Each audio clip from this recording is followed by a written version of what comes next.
Hello everyone, welcome to study point account channel. Study point account চ্যানেলের এই ভিডিওতে আজ আমি তোমাদের সাথে শেয়ার করব আরপিএফ কনস্টেবল এক্সাম 2025-এর আজকের অর্থাৎ 10ই মার্চের প্রথম ও দ্বিতীয় শিফটের যে জিকে তার উপর ভিত্তি করে সম্ভাব্য প্রশ্ন।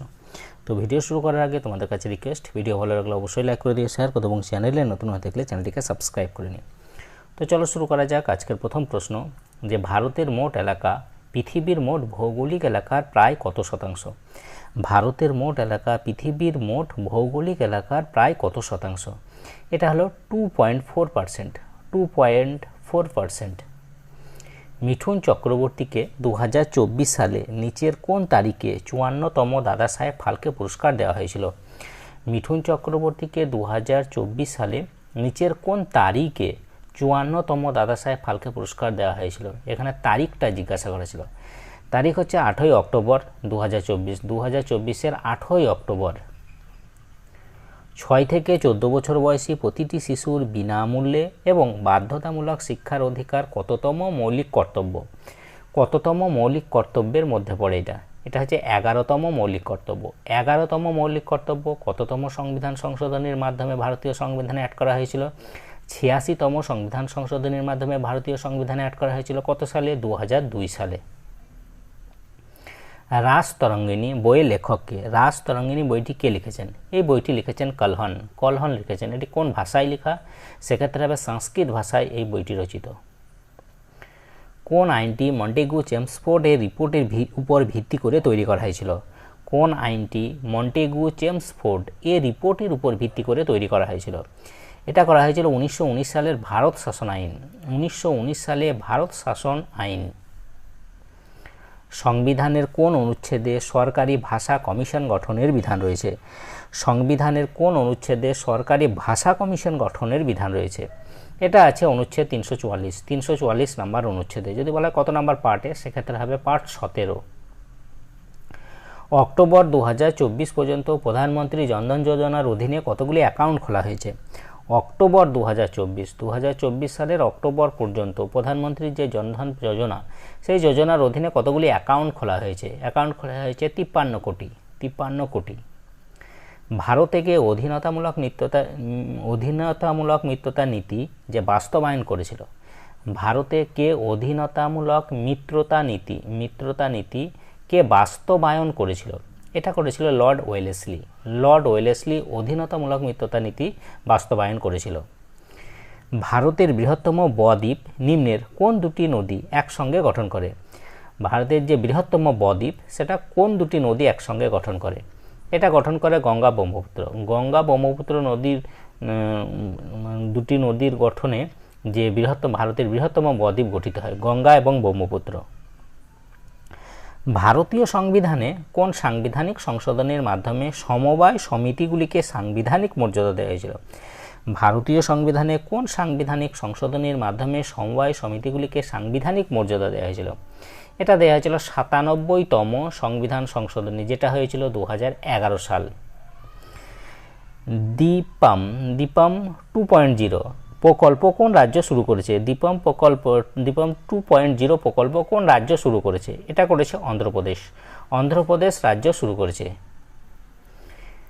ভারতের কোন দশকে সবুজ বিপ্লব শুরু হয়েছিল?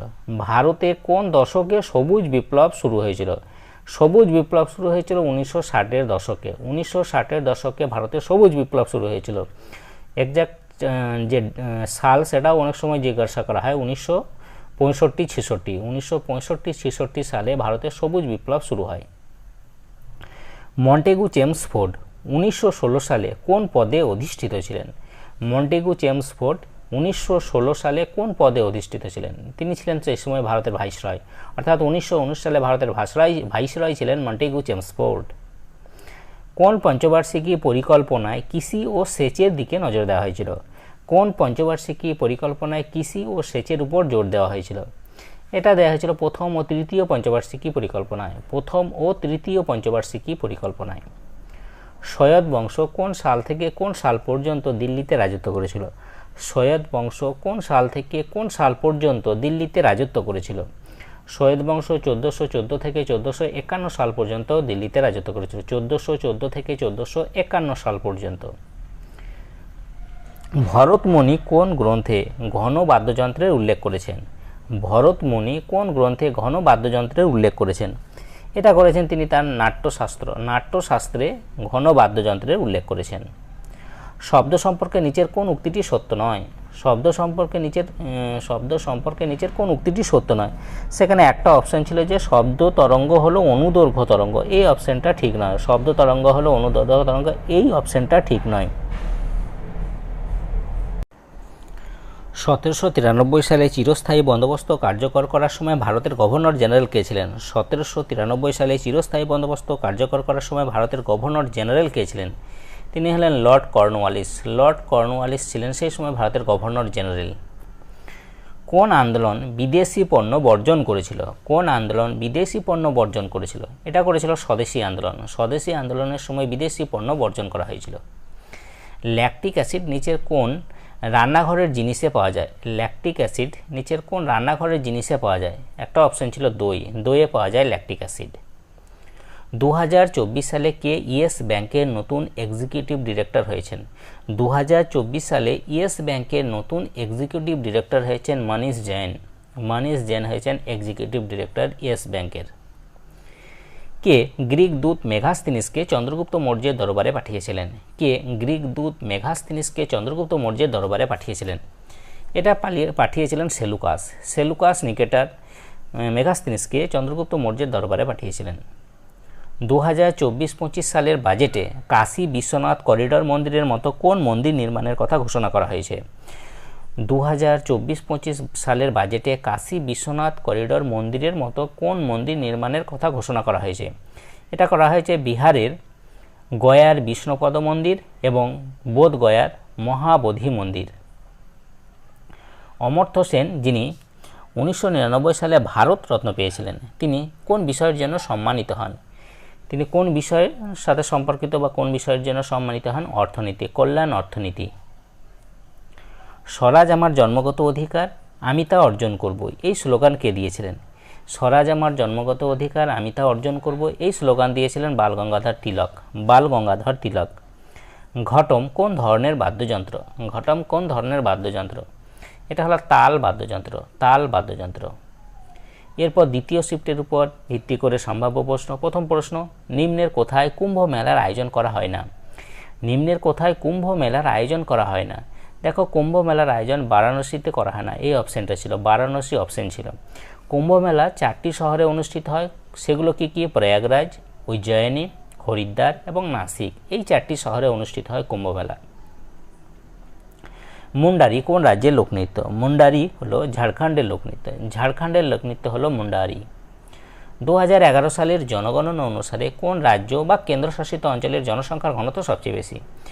2011 সালের জনগণনা অনুসারে কোন রাজ্য বা কেন্দ্রশাসিত অঞ্চলের জনসংখ্যার ঘনত্ব সবচেয়ে বেশি? এটা হলো দিল্লি।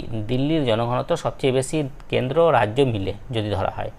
আর শুধু কেন্দ্রশাসিত বললে দিল্লি বললাম প্রথম, আর রাজ্যের মধ্যে প্রথম যদি বলা হয় সেক্ষেত্রে হবে বিহার। বিহার রাজ্যের জনঘনত্ব সবথেকে বেশি রাজ্যের মধ্যে। মুঘল বংশের প্রতিষ্ঠাতা কে ছিলেন? মুঘল বংশের প্রতিষ্ঠাতা ছিলেন বাবর। বাবর ছিলেন মুঘল বংশের প্রতিষ্ঠাতা। ভারতীয় সংবিধানের খসড়া কে প্রথমবার প্রস্তুত করেন? ভারতীয় সংবিধানের খসড়া কে প্রথমবার প্রস্তুত করেন? এটা করেছিলেন বি.এন. রাও। বি.এন. রাও প্রথম খসড়া প্রস্তুত করেন, কিন্তু খসড়াটি গণপরিষদের সামনে উপস্থাপন করেছিলেন কে? খসড়াটি গণপরিষদের সামনে উপস্থাপন করেছিলেন, খসড়া কমিটির চেয়ারম্যান ছিলেন বি.আর. আম্বেদকর। তো সেই বি.আর. আম্বেদকর খসড়া কমিটির চেয়ারম্যান ছিলেন এবং তিনি গণপরিষদের সামনে উপস্থাপন করেছিলেন। খসড়া কমিটির চেয়ারম্যান বি.আর. আম্বেদকর। পঞ্চায়েত সমিতি গঠন নিম্নের কোনটির মধ্যে পড়ে? সেখানে অপশন ছিল যে মৌলিক কর্তব্য, মৌলিক অধিকার, ডিপিএসপি, এরকম অপশন ছিল। তা আমরা জানি পঞ্চায়েত সমিতির গঠন কিসের মধ্যে পড়ে? ডিপিএসপি অর্থাৎ directive principle of state policy, রাষ্ট্র পরিচালনার নির্দেশমূলক নীতির মধ্যে পড়ে। 2024 সালে ভারত ও সিঙ্গাপুরের মধ্যে কয়টি চুক্তি স্বাক্ষরিত হয়েছিল? 2024 সালে ভারত ও সিঙ্গাপুরের মধ্যে কয়টি চুক্তি স্বাক্ষরিত হয়েছিল? 4টি চুক্তি স্বাক্ষরিত হয়েছিল, 4টি। ভীমবাবতী দেবী কোন ভারতীয় নৃত্যশৈলীর উদ্যোক্তা? ভীমবাবতী দেবী কোন ভারতীয় নৃত্যশৈলীর উদ্যোক্তা? তিনি মণিপুরী যে নৃত্যশৈলী তার উদ্যোক্তা। ভারতীয় সংবিধানের কোন অনুচ্ছেদে জীবন ও স্বাধীনতার সুরক্ষা অন্তর্ভুক্ত করা হয়েছে? ভারতীয় সংবিধানের কোন অনুচ্ছেদে জীবন ও স্বাধীনতার সুরক্ষা অন্তর্ভুক্ত করা হয়েছে? এটা করা হয়েছে অনুচ্ছেদ 21 নাম্বার অনুচ্ছেদ 21। সম্প্রতি মনু ভাকর কিসের ব্র্যান্ড অ্যাম্বাসেডর হয়েছেন? সম্প্রতি মনু ভাকর কিসের ব্র্যান্ড অ্যাম্বাসেডর হয়েছেন? তিনি হয়েছেন বন্দর, নৌপরিবহন ও নৌপথ মন্ত্রণালয়ের ব্র্যান্ড অ্যাম্বাসেডর। 1950 সালে যখন আমাদের সংবিধান তৈরি হয় তখন সংবিধানে কতগুলি মৌলিক কর্তব্য ছিল? অর্থাৎ 1950 সালে যখন সংবিধান তৈরি হয় তখন সংবিধানে কতগুলি মৌলিক কর্তব্য ছিল? তখন মৌলিক কর্তব্য ছিল 0, অর্থাৎ কোনো মৌলিক কর্তব্যই ছিল না, 0। কারণ মৌলিক কর্তব্যকে ভারতীয় সংবিধানে অ্যাড করাই হয়েছিল 1976 সালে 42তম সংবিধান সংশোধনীর মাধ্যমে। সেই জন্য 1950 সালে 0 ছিল, 1976 সালে এটাকে অ্যাড করা হয়েছিল, অর্থাৎ মৌলিক কর্তব্যকে অ্যাড করা হয়েছিল। বর্তমানে রিজার্ভ ব্যাংকের রেপো রেট কত? বর্তমানে রিজার্ভ ব্যাংকের রেপো রেট হলো 6.25% বর্তমানে, কিন্তু এটা চেঞ্জ করা হয়েছে কত সালে, কখন? 7ই ফেব্রুয়ারি 2025। তো 7ই ফেব্রুয়ারি 2025-এর আগে যদি বলা হয় রিজার্ভ ব্যাংকের রেপো রেট কত ছিল, সেক্ষেত্রে হবে 6.50%। 7ই ফেব্রুয়ারি 2025-এর 7ই ফেব্রুয়ারির আগে এর রেপো রেট ছিল 6.50, আর বর্তমানে যদি বলা হয় সেক্ষেত্রে হবে 6.25%। এমএসএমই এর ফুল ফর্ম কি? এমএসএমই এর ফুল ফর্ম কি? এর ফুল ফর্ম হলো micro, small and medium enterprises.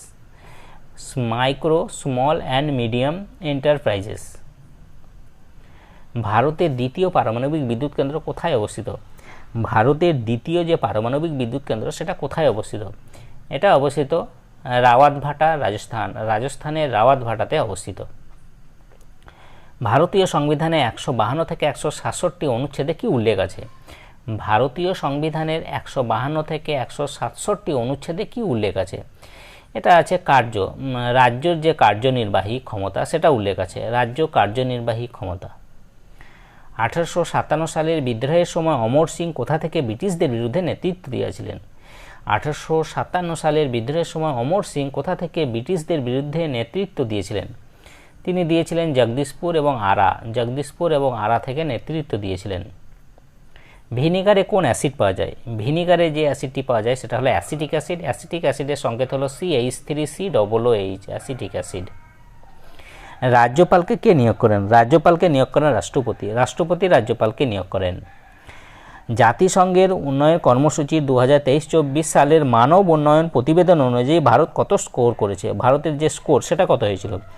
সেটা হয়েছিল 0.644 এই স্কোর করেছিল ভারত। 200 সেন্টিমিটারের বেশি বার্ষিক বৃষ্টিপাতের বনকে কি বলা হয়?